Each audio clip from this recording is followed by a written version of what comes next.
No, I'm now calling on Councillor On to speak. Your turn will come. Thank you, Madam Chair. I stand here today on behalf of the residents of West Bridgeford West. They are asking one very simple question. What exactly are we getting for our council tax?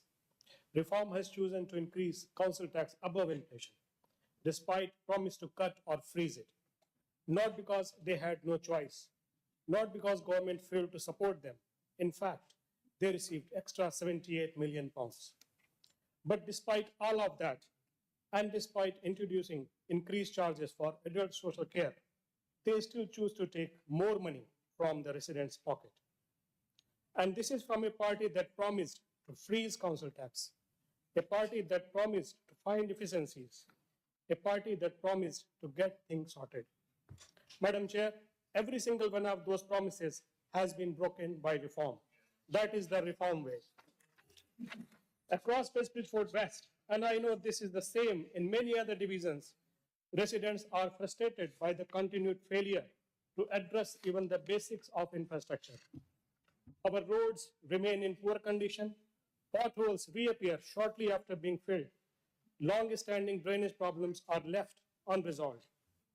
Residents living in and around Loughborough Road, Greythorn Drive, Chantry Road, Boxley Drive, and many others are facing these problems every single day.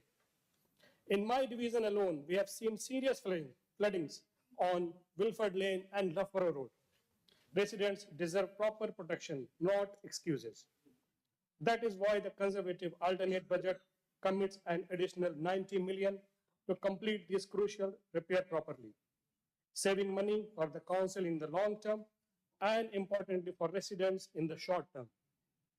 People are tired of reporting the same potholes again and again. Our investment would mean repairs that last longer and roads that are more resilient to the weather. Madam Chair, I also want to speak passionately about something that truly changes lives, which is divisional fund. One of the most effective tools we have as a councillor is our divisional fund.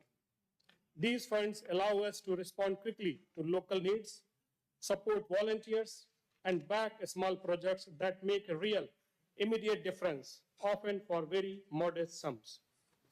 We believe divisional fund should be doubled, enabling councillors of all parties to properly support the residents and organizations they represent. In my division, I provided funding to community centers and local sports clubs. By doubling our divisional funds, we can support more elderly residents, strengthen more community organizations, and invest more in young people and local sports.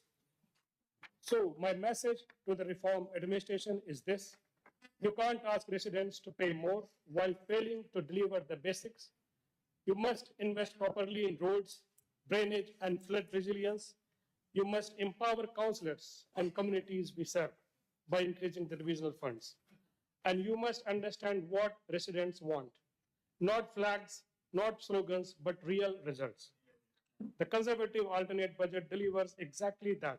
It empowers our residents, it supports our communities, it fixes the basics, and unlike this administration, it keeps its promises. So I request all members to support the Conservative alternate budget. Thank you. Thank you.